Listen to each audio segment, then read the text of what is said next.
Sejam todos muito mais que bem-vindos a mais um podcast da Mais Cabelo. Já tivemos a oportunidade de fazer algumas entrevistas e esta é muito especial porque, como vocês até já puderam observar aqui, a gente está na Mais Cabelo Taguatinga, né? Trouxemos o nosso estúdio volante da UR Move e a gente tem a oportunidade aqui de entrevistar os diversos atores e pacientes, né?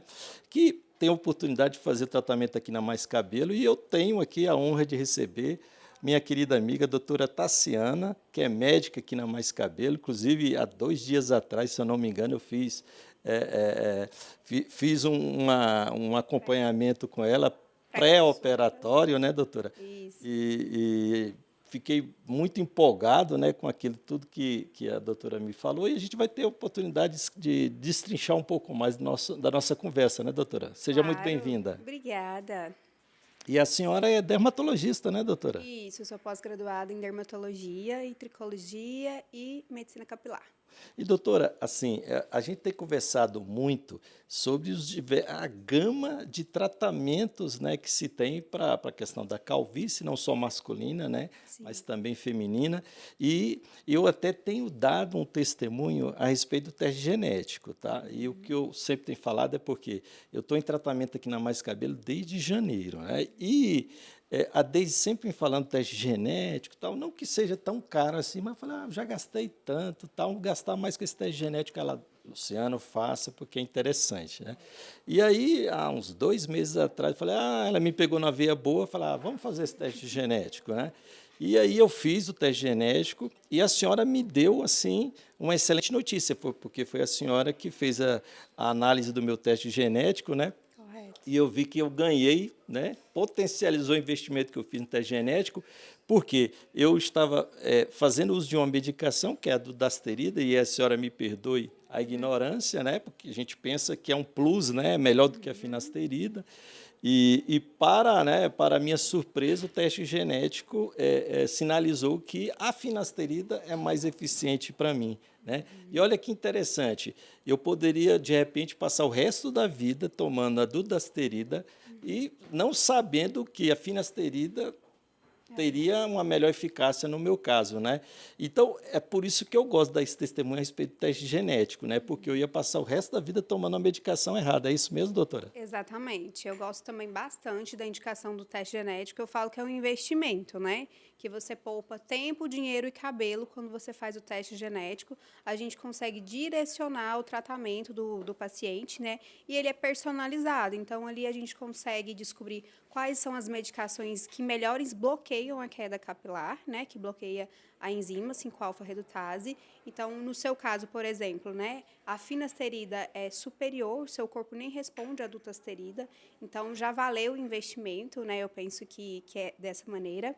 E não só medicações, também nutrientes, deficiência de minerais, vitaminas, isso tudo também acusa no teste genético. E, doutora, é interessante, né? Porque, de modo geral, no senso comum, a gente acha, meus pais foram calvos, né? Eu vou ser calvo também. Então, a gente acredita tudo na genética. É lógico que, e aí me perdoa a ignorância, que eu sou do direito, tá? Não sou da área de saúde.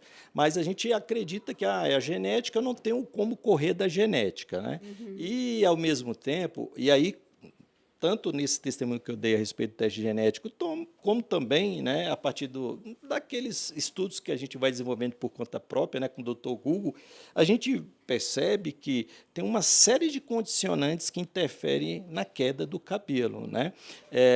E essas condicionantes têm a questão do estresse, tem a questão também, obviamente, da genética, mas tem a questão de alimentação e tem a questão, obviamente, daquilo tudo que a ciência nos oportuniza, né, a você frenar, né, a queda, você melhorar a qualidade e, no caso de quem já perdeu, fazer o transplante, né? Sim, com certeza. São vários fatores, né? O sono, privação de sono também influencia. Casos de infecção, igual a gente teve a Covid, né? Dengue, tudo isso influencia também no fator de queda capilar, né? Não só a genética que a gente culpa tantas vezes, né? Cirurgias, pós-parto, são várias as influências que podem ocasionar a queda. E, doutor, assim, a gente fica muito mais seguro quando a gente tem um acompanhamento como esse que a Mais Cabelo, né, dá aos seus pacientes, né? A gente até observa aqui, no pouco tempo que eu estou aqui fazendo essas entrevistas, já encontrei, né, 3 amigos aqui, inclusive um deles fez transplante para mim, eu acho que há um ano atrás para mim.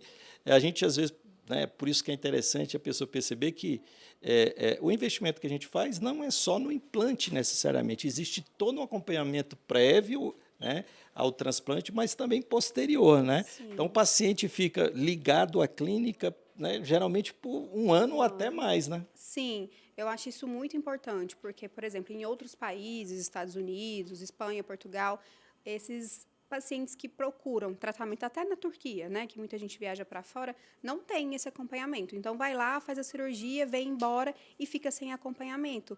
E isso interfere muito no resultado, porque são ajustes que a gente vai fazendo nos retornos, né, que a gente faz retorno no primeiro dia, D1, D10, 30, 60, 90, é um ano de acompanhamento. E nesse um ano a gente vai avaliando as necessidades, dosando, pedindo exames laboratoriais, ajustando medicações, vitaminas. Então, eu acho muito interessante e necessário o acompanhamento pelo menos de um ano pós-transplante.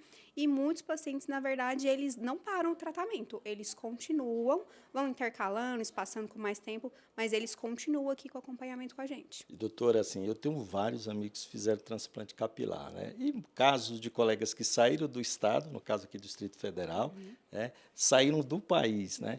E às vezes a gente chega, eu mesmo quando cheguei aqui a primeira vez, cheguei em janeiro, eu falei, no máximo mês que vem eu já faço o transplante. Aí, não é bem assim, não. A gente tem todo um tratamento, né, que é importante que se faça, preparando, né, o couro cabeludo também para que você tenha um melhor resultado.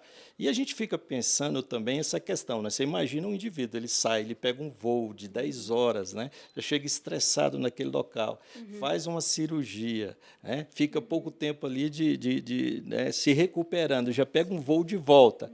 Ele não vai voltar lá novamente. Imagine o indivíduo sair do Brasil para ir para a Turquia, né? Ele não vai voltar novamente, né? E hoje a gente percebe que os valores também dos tratamentos e do transplante estão muito adequados também ao bolso, né, do brasileiro médio, inclusive divididos, né? Então, inclusive hoje mesmo tinha um colega aqui, mecânico, ele estava aqui fazendo transplante capilar dele, né? Então a gente percebe que hoje são tratamentos que, né, o indivíduo acessíveis a todos, né? Sim, são acessíveis. E também essa questão de viajar para fora, eu já não acho tão interessante, a não ser que a pessoa vai ficar mais ou menos um mês por lá, porque existe o acompanhamento no dia seguinte também, a gente pede repouso absoluto no dia da cirurgia, né? Então, imagina, opera fora e aí pega um voo, o risco de contaminação, de infecção, o edema. Então, assim, é uma série de riscos que a pessoa se expõe, que ela pensa que está economizando indo para fora, mas na verdade não, ela está se expondo a um risco maior ainda. E como você disse, né? Vou chamar de você. Sim, fica à vontade, doutora. Hoje em dia o transplante capilar ele está bem mais acessível, né? Todo mundo já tem acesso, as condições melhoraram muito também de parcelamento. Eu brinco que só não faz transplante quem não quer hoje em dia. E se não puder fazer o transplante, por exemplo, eu financeiramente esse ano eu não consigo fazer o transplante, só ano que vem. Você tem uma gama de tratamentos, no mínimo para interromper a queda, como também para você. Então, que nem diz o outro, é ao gosto do freguês. O que eu achei interessante desse pacote de tratamento da Mais Cabelo, que é justamente isso. Eu não quero, por falta de... Eu não quero fazer agora, seja porque eu não tenho tempo, seja porque eu não tenho recurso para fazer esse investimento. Então, você vai fazendo um tratamento, já se preparando para o transplante. Né? Com certeza, pelo menos para bloquear a queda, né? Porque tempo é cabelo. Então, a pessoa tem o sonho de fazer o transplante, mas não consegue realizar agora. Tudo bem, então a gente vai tratar dentro do que a gente tem. Se é com medicação oral, a gente já vai começar bloqueando essa queda capilar, já vai começar preparando, fortalecendo a área doadora, para quando for possível, daqui 3, 6 meses, a gente ter uma área doadora mais fortalecida, o que melhora ainda a nossa extração na hora do transplante. E, doutora, a senhora sabe que o homem é bicho medroso, né? As mulheres, elas procuram, é por isso que vocês vivem mais, né? Vocês procuram um tratamento, o homem geralmente, e ele não se incomoda com muita coisa, né? Com a barriguinha de chope e tal, mas tem uma coisa que todo homem se preocupa, é quando os cabelos vão caindo, né? Então, nas entrevistas, né, nos acompanhamentos que a senhora faz, qual a percepção que a senhora tem? O homem chega, de fato, com muito medo e depois, a partir do esclarecimento de como vai ser o procedimento, ele vai se adequando, fala, opa, peraí, então vou fazer mesmo, né? Eu acho que o homem realmente ele é mais receioso nessa questão de dor, ele fica com medo se vai sentir dor no procedimento e tudo. Acho que o maior medo dele é esse.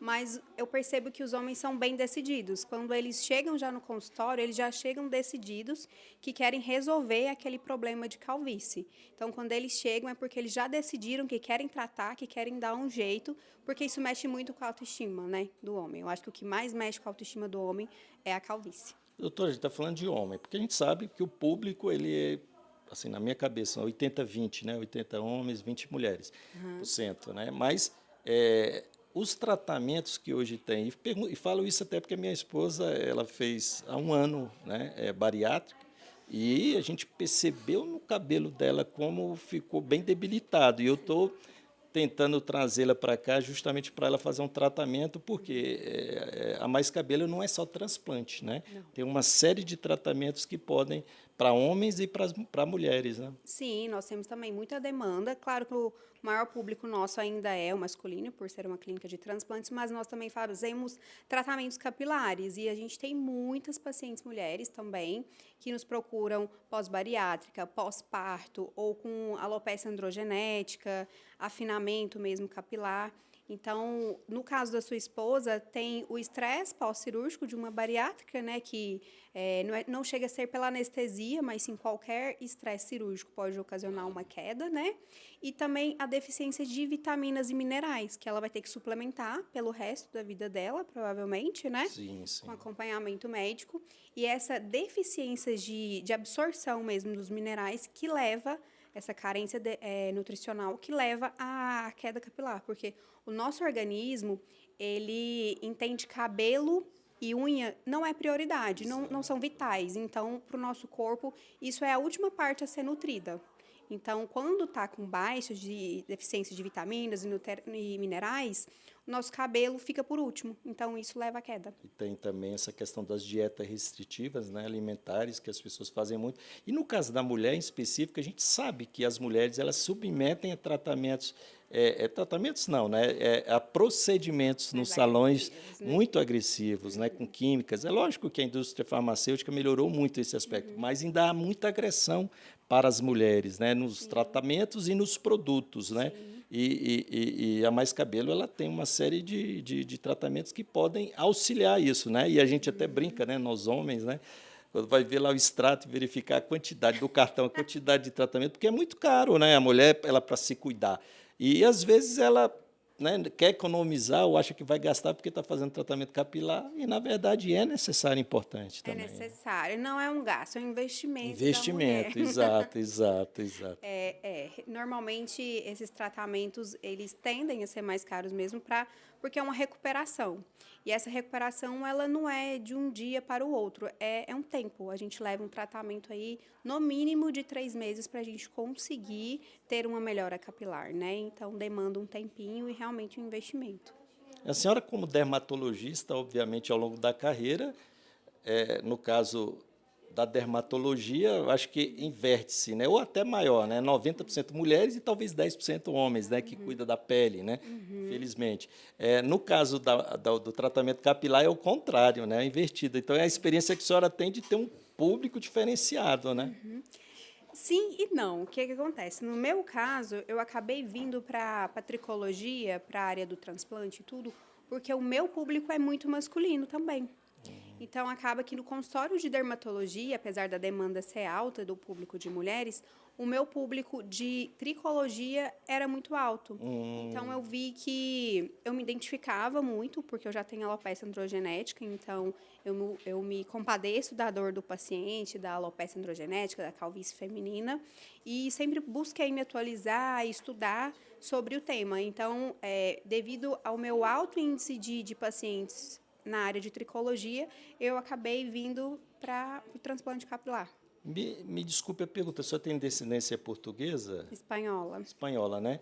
porque eu morei há um tempo, quando estava fazendo meu doutorado em Portugal, e o que eu observei nas mulheres portuguesas, uma tendência muito grande, né? Sim. Diferente do Brasil, né? Então, isso tem a ver também com raça, né? Com etnia, né? As etnias espanholas e portuguesas têm o maior índice também de alopecia androgenética. Pois é, e as mulheres, assim, elas também têm que começar a se preocupar, e quanto mais cedo, né? Porque já observa, né? Eu até estava achando interessante, porque eu tenho duas filhas, uma de 15, que tem uma densidade capilar muito, o cabelo dela é grande e tal, é forte. Já a minha pequenininha, o cabelo dela é bem lisinho, mas você já percebe ali que é um pouco fino, Mais né? fino. Então, já, assim, olhando, e minha mãe tem um cabelo muito fininho, e minha esposa também um pouco. Então, obviamente, a minha filha mais nova, né, embora é que nem a gente olha, eu, por exemplo, quando eu tinha 15, 12 anos, eu olhava, meu cabelo era louro, liso e bem denso, né? Às vezes a gente tem essas surpresas, né? Tem uma transição capilar aí ao longo da vida, né? E o cabelo muda.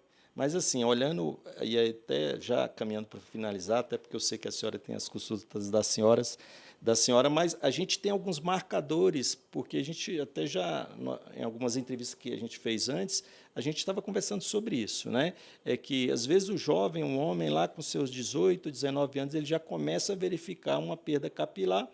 Ele fala, mas ainda tem cabelo aqui, vamos seguindo para frente, quando precisar, a gente faz um transplante. Então, às vezes, a pessoa, que é a ideia falsa que se vende, não é falsa, né?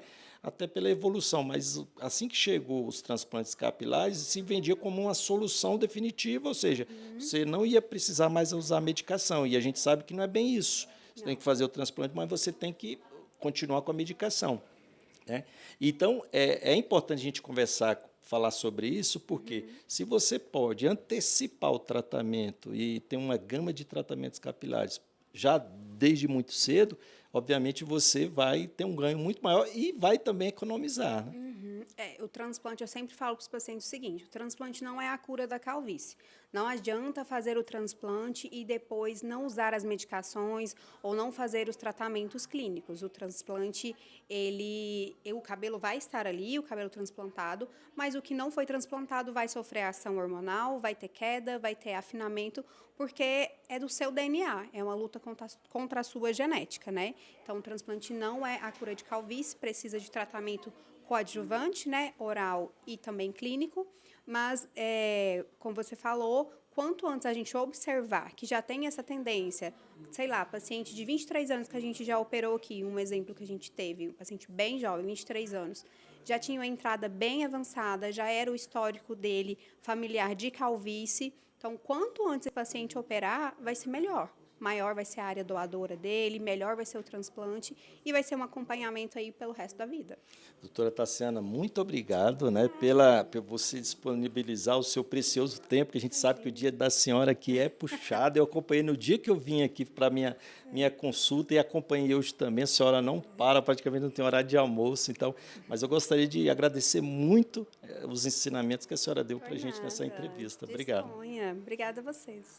E esse foi mais um podcast aqui super especial na Mais Cabelo Taguatinga, em que a gente teve a oportunidade de entrevistar a doutora Tassiana, que é dermatologista, médica da Mais Cabelo, e minha médica aqui.